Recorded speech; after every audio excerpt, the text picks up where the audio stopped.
Hi, I'm Melissa Cornwell. I'm your Lamar University Sheila Humphrey Recreational Center yoga instructor. And we're going to begin yoga 1, beginning yoga. So find a comfortable place to work out. Grab some water and a pillow to sit on. Because your hip flexors and hamstrings might be tight, you want to make sure you sit your sits bones along the edge of a pillow. During this time, we will do learn 6 different things about yoga. And if you can get a pencil and piece of paper to write them down, that will be great. That way you can practice every day until I release the second video of beginning yoga. We're going to do a little bit of meditation, and I'll read to you out of Stephen Levine's book about meditation and why it's so important. And this is Stephen Levine's Guided Meditation, Explorations, and Healing. We'll also do one of my favorite meditations, and this one is called Rejoice in the Lord Always. And again, I say rejoice. And the reason why I picked this one is because we're going into Holy Week. Today is Palm Sunday, and so I thought it was appropriate. So the beginning yoga. Lesson 1, we're going to go over sitting, which I just kind of went over, sitting on the edge of the pillow, sits bones, and I'll get into more of that in a little bit. Number 2, complete yogic breath. Number 3, the Ujjayi breath. Number 4, Janu Sirsasana, or head to knee pose. Inner thigh stretch. And then Pada Hasta Asana, or head to knee standing, Uttanasana, forward fold. So there, you just saw that, Uttanasana, forward fold, and Pada Hastasana, head to knee pose. So when we go into the forward fold, which is Uttanasana, and we come up Urdhvasana, and then we come back into the forward fold, Uttanasana. Then, while you're standing head to knee, it's Pada Hastasana. So those are the 6 things we'll go over today. So take a few minutes, grab some water, grab a pillow to sit on, get a pen and paper so you can take notes throughout the class and practice all week until I post lesson 2 next week. So go ahead, take a few minutes. The taste buds coming back up. I got the sweet tooth again.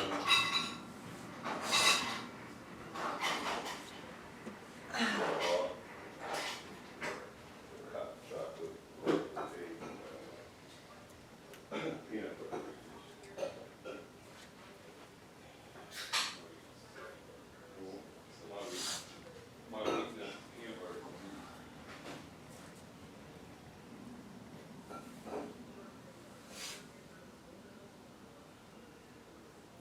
Also, while we're getting ready, go ahead and turn on your favorite relaxing music, or hyper music if you want something more upbeat. There's nothing wrong with that.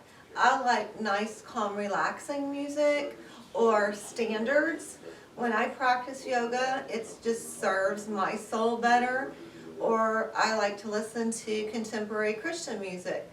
So find music that you love and that feeds your soul, and turn that on nice and soft so that you can hear me talk throughout this practice.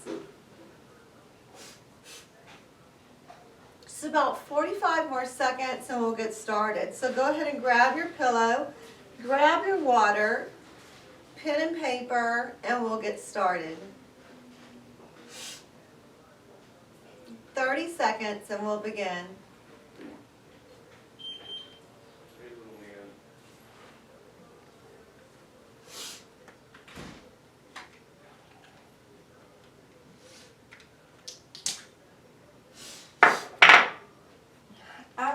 light a candle when I do yoga, just for the aromatic smell. This particular candle is lavender.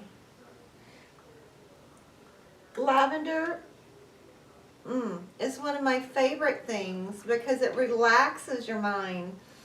I have 3 sons, as a lot of you know, and every night when I would put them to bed, I would sprinkle a little bit of lavender on the pillow to help them sleep better.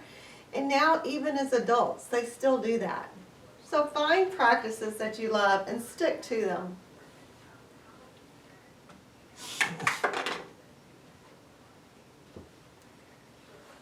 You'll find that if you make those simple practices as lavender, a lifelong practice your kids will carry on afterwards. So let's begin sitting. Sit up nice and tall, lengthening this spine from the tailbone to the crown of the head. Make sure your ears are over your shoulders.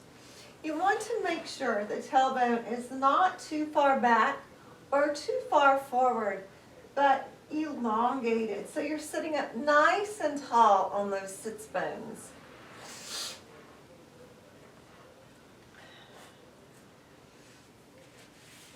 And then look straight ahead. This is called your drishti. Or if you want to place your candle in front of you, you can sit and stare at your candle. Candle gazing is another way to relax, another way to have a wonderful meditation. You could actually take the meditation that we're going to do today at the end of our practice during Shavasana and do it while you're staring at your candle. It's relaxing, it's meditative, and it helps clear your mind of all the clutter that keeps us from serving our best self. Now, when we're sitting up nice and tall, you want to make sure you're not slumped forward, but you pull your waist up. This will help you elongate your vertebrae. So the next thing I'm going to do is teach you about the complete breath, or the yogic breath. This is also referred as full thoracic breath. Now, what I learned when I first started doing yoga was that I held my breath while I was working out. See, I'm 55 years old, so I've been working out for 35, 40 years, but I never was able to become a really great athlete. And so during my whole yoga training experience, I learned that I held my breath instead of breathing from my belly. So when you're born as a newborn baby, you're born as a belly breather. And somewhere around age 2 or 3, you become a chest breather. So as a chest breather, I was not letting my air get all the way to my belly to fully oxygenate my body. And so that's one of the first things I want to teach you, is how to breathe properly, so that as you practice yoga, you can become an expert athlete. And this will help other sports that you perform also be a better, well-trained athlete. Whether it's running marathons, just lifting weights at the gym, walking through the park, or if you're one of my Lamar University students, track team, football, baseball, girls softball, girls soccer, basketball team. If you want to be a well-rounded athlete, yoga is what you need to add to your training practice for the breathing techniques and for the stretching and strengthening. So this beginning yoga will be 8 sessions, and then we'll do intermediate yoga, which is about 8 sessions, and then advanced yoga. Time we get to advanced yoga, you should never get another injury. Now, let's talk about injuries. When I started yoga, I had a torn meniscus. Guess what? My knee does not hurt anymore. About 3 years into my yoga training, I was in a car wreck and I got a torn rotator cuff. Fortunately for me, 5 years later, I've had no surgery. Yoga has helped heal my knee and my shoulder. 2 years ago, I fell on the granite floor in my kitchen, wet floor, and ruptured my vertebrae. So I have a ruptured L5-S1. So far, no surgery. And I truly believe it's from my yoga practice, the movements, the stretching, and the daily practice of working my vertebrae. And when we go into this Uttanasana forward fold, think of spinal health, the fluid motion, the wave-like motion that we will be doing with the vertebrae is so good for spinal health. A good spine means a healthy body. Your vertebrae carries you around every day, all day long, standing, walking, pound on the concrete. We have to keep our vertebrae healthy and strong. So, the complete yogic breath. When you inhale through the tip of your nose, the air flows all the way down your vertebrae. Don't let it stop in your chest. We're going to bring it to our belly. Full belly expansion, full chest expansion, and full upper chest expansion. Okay, you got it? It looks like this.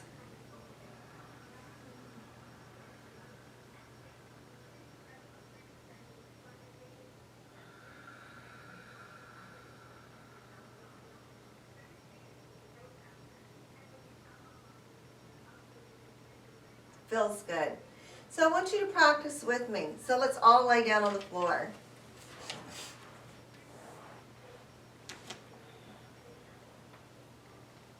Place your hands on your belly. Take a deep breath in through the tip of the nose. Allow that breath to flow down your vertebrae and fill your belly. Now exhale, squeeze your belly to the floor. Good. Slide your hands up to your chest. Inhale through the tip of the nose. Allow the cool air to flow down into your belly and then into your chest. Good. Now exhale, squeeze the belly into the vertebrae. Good job. Now place your hands underneath your armpits. Again, inhale through the tip of your nose. Allow that air to flow down into your belly. Fill your belly, your chest, and your underarms. Did you feel it? Now exhale, surrender all of that to the floor. Good job.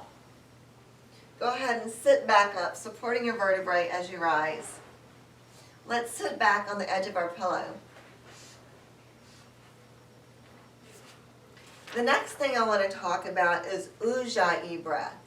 Ujjayi breath is the breath that you make when you do yoga. It's the breath that helps us concentrate on the breath and keep our monkey mind clear. Yes, I said it. Keep your monkey mind clear. See, not just children have monkey mind, but as young adults and older adults, we have monkey mind. Our mind jumps from one thing to another. When I first started my yoga practice, it jumped from, what am I going to cook for dinner tonight? What am I going to eat for lunch today? Oh, I got to pick up the kids at 3 o'clock. I wonder if they have a game today. And on and on and on, your mind jumps from one thing to another. So breathing in the Ujjayi breath is going to help you concentrate on your breath and not all of those different things we think about. So I'm going to get a little closer to the camera. It's going to be a little weird, but I want you to hear the Ujjayi breath. So one of my very first yoga teachers taught me that Ujjayi breath is breathing like you're fogging up the bathroom mirror, or like you're breathing like Darth Vader. Here we go.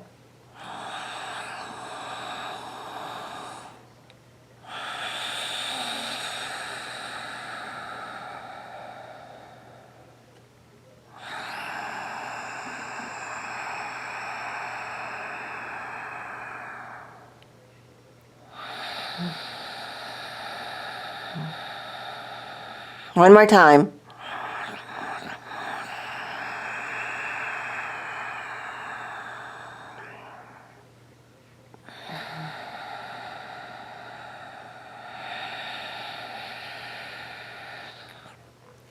Did you hear it? Now you try it at home with me. Ready?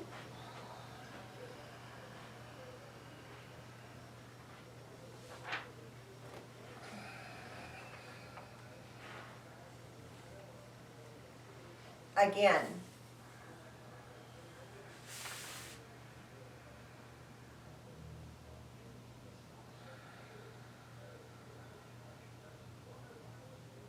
One more time.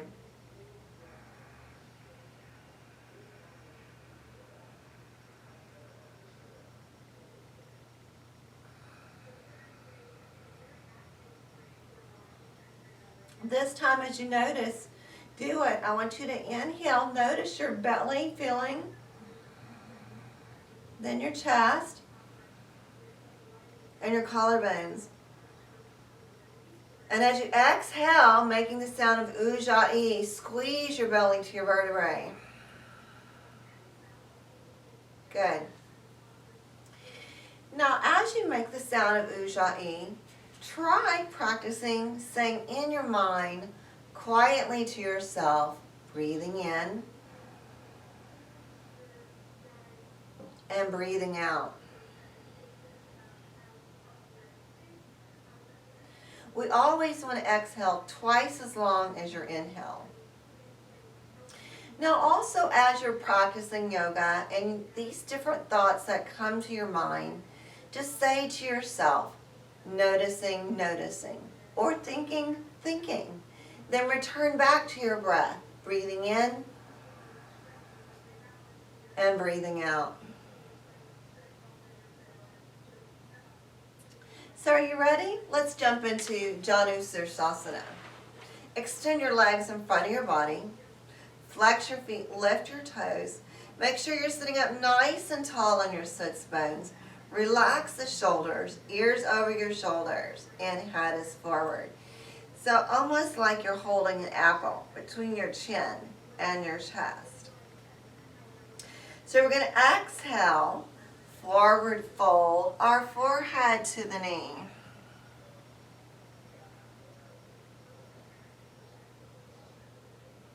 Breathe in.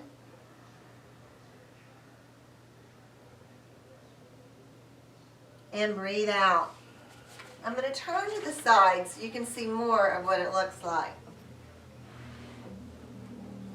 Now remember, my vertebrae in my belly is going to feel from the belly, the chest, and the collarbones, creating a wave-like motion within the vertebrae. Are you ready? Let's do it together. Exhale. You melt into your legs. Inhale, feel your belly, your chest, and your collarbones.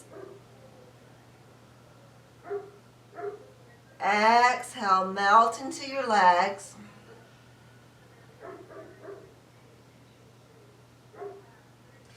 Inhale, belly, chest, and collarbones.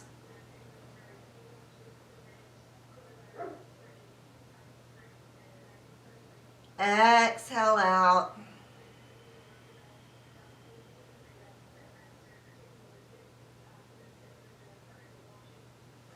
Inhale, belly, chest, and collarbones.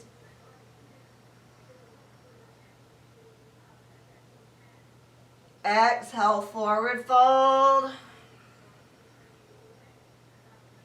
Inhale, lift your heart in a wave-like motion. Exhale, forward fold.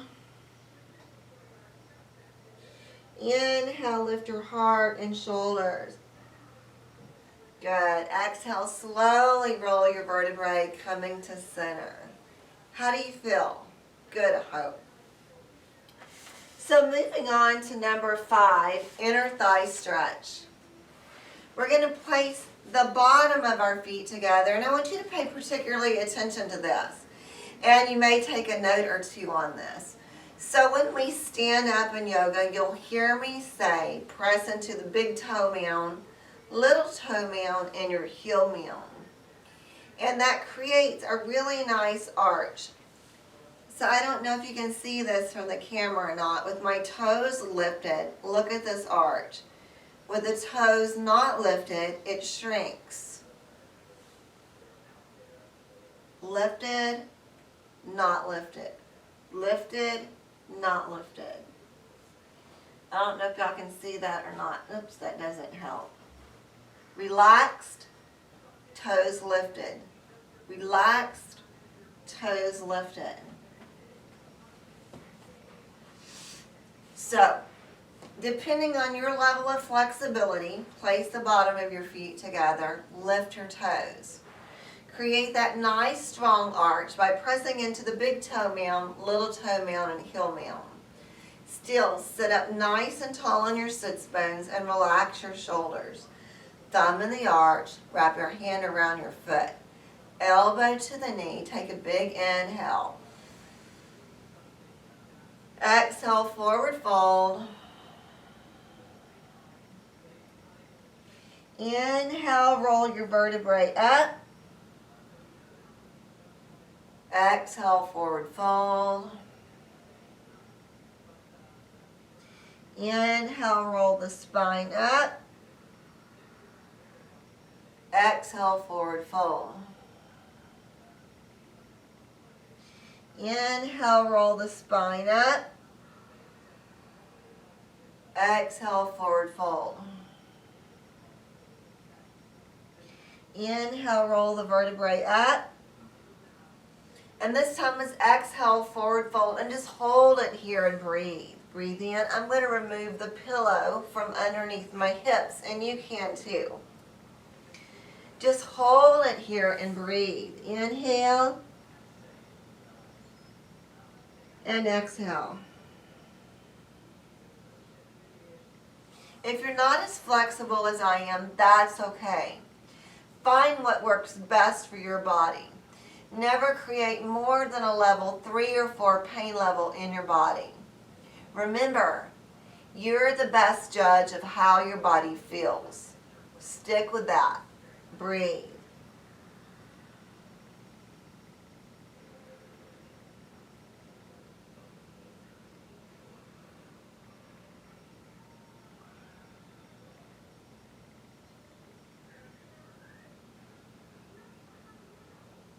Good. Now let's roll our vertebrae up on your inhale. Lift the heart, relax the shoulders in a wave-like motion. Good. How are you feeling? Go ahead and grab some water.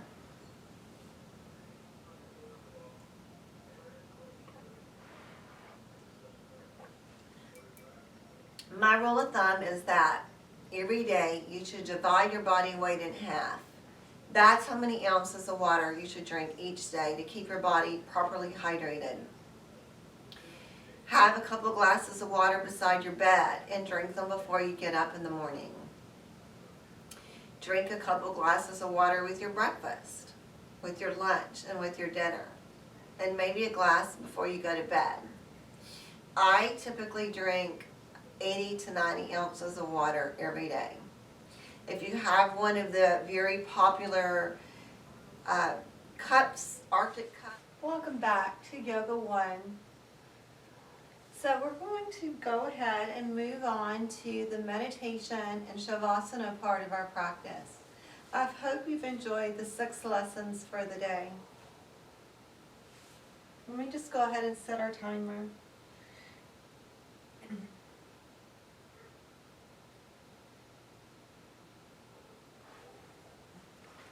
So, excuse me.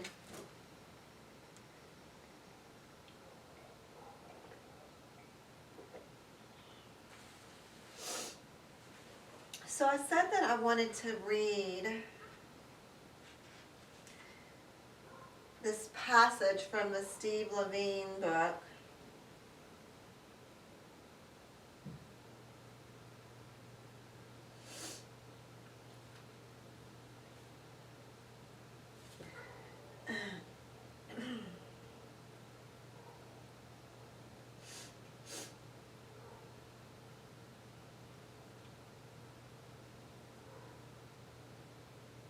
So Steve Levine is one of the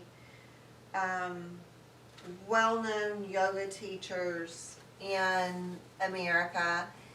He was one of my teacher, Lex Gillum. He was his meditation teacher, and my teacher, Uncle Lex, also got to train with Ram Dass, who unfortunately just passed away this past December. But they were two of the premier teachers in America that came over here from India, and Uncle Lex got to train with them. So this is page 15 from Stephen Levine's book, and this is, I think just, it's under establishing practice. Gosh, there's so much in here I would love to read you. Page 11. Just love everybody. To establish practice is to cultivate mercy and awareness in yourself for the benefit of all sentient beings. These techniques are for tending one's garden. Each is a gardening implement.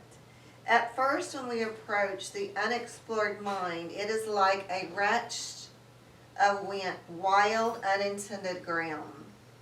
That all that grows there arises uninvited from passing happenstance and previous conditions. In some areas, weeds choke out flowers. In others, the ground is barren and impervious to life. Here and there, seeds remain ungerminated. All about is deadfall, obscured, and the rich soil beneath. While just under the surface, old roots so slow to disintegrate leave little room for new growth. Some of the meditative tools offered in this book are used in the garden to break the hard surface, such as the loving kindness meditation, and we'll get there as we go through our practice, and the soft belly practices. Others are refining the soul, such as forgiveness meditations and the Mother of Mercy meditation. Some are for turning the soul and digging deeper, such as the mindful meditation and body exploration meditations, which are continually employed to recondition the ground and weeds of the garden. A few are used to encourage germination and to mulch tender shoots, such as the resistance, grief, and eating meditations. All can be useful to help us through the narrow places on the path through the garden. Each in its own way cultivates the conditions in which the wild flowers of grace can flourish. Because this garden has gone so long unintended, much has occurred to limit growth. I'm so glad I started there instead. Recently, actually it's been 2 years ago, I had a friend, J.J. Smith, my pageant director, my pageant trainer, about gardening and it being your season. So that's kind of where this is. So when it's your season, you've done some gardening in your life and you've mulched and the shoots begin to grow. So that's where we are with meditation and with yoga. So yoga means the way or the path, and it's the path to a higher being or a higher place in life. So the Shavasana part of our practice, we're going to lay down, make yourself comfortable, because you are loved, you are warm, and you are in a safe place. Palms up, feet relaxed, shoulders relaxed, face relaxed, and make yourself as comfortable as possible. Relax your ankles, your toes. Relax your legs, your knees. Allow them to melt like butter into the earth. Relax your hips. Relax your spine and your shoulders. Relax your arms and your fingers. Relax your brow, your forehead, and your cheek and your jaw. Begin to feel like one with the floor. Again, you are warm, you are safe, and you are loved. Feel peace come upon you and relax in this place, relaxing your forehead, tongue, and ankle. Relax your forehead, tongue, and ankle. Rejoice in the Lord always. Again, I say rejoice. Rejoice in the Lord always. Again, I say rejoice. Rejoice, rejoice. And again, I say rejoice. Rejoice, rejoice. Again, I say rejoice. This mantra is chanted from your heart chakra as you're resting peacefully in your heart. And in the mind's eye, just allow your heart to repeat these words in your mind. This is a purification mantra or chant. This chant is good for purifying the mind and the heart. You should work with this mantra not in a formal sitting position, but in every opportunity. It is subtle, mellow technique for quieting your entire body while at the same time reaching out to God's light. At every opportunity during the day, rejoice in God. And just because I'm Christian doesn't mean I'm forcing my God onto you. You worship the God that you worship. We at Lamar University are a collective number of human beings from all over the world with different ideas and different beliefs. So as you relax, just say quietly in your mind, rejoice, rejoice. Again, I say rejoice. Rejoice in the Lord always. Again, I say rejoice. So allow your mind to quiet, your body to soften, your breath to shallow, and gently to yourself repeat these words. While in Shavasana, just rest in this space.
Slowly begin to wiggle your toes and your fingers. Turn your wrists and your ankles 2 or 3 times in one direction and 2 or 3 times in the opposite direction. Take a big cat stretch, reaching, twisting, turning, yawning. Right arm over your head, turn to your right side. take 3 deep breaths into your belly, saying quietly to yourself, breathing in. And quietly to yourself, breathing out.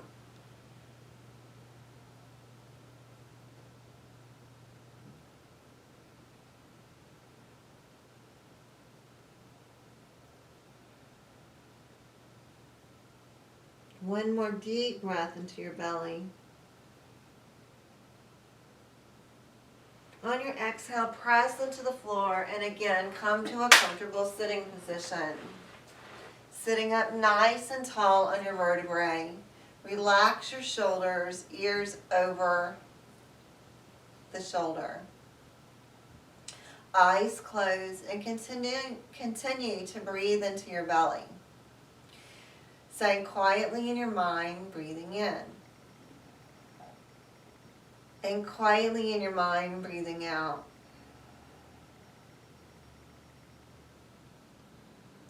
Begin to feel your heartbeat within your breath. The heart needs the breath and the breath needs the heart. One cannot function without the other. Now, place your hands at your heart, thumb on your heartbeat. Again, feel that heartbeat within your breath. We need the breath of life. The breath does not need us. Allow that breath of life to breathe into your heart. Breathe love, patience, and kindness. And when your heart is so full that it begins to burst open, allow that light to illuminate the narrow path that was laid before you were born. As you walk that path, share that light, that peace, that love to all the world that you meet. And you will receive that light back. Namaste. Thank you for sharing your practice with me today. Go in peace, love, and happiness. Until we meet again.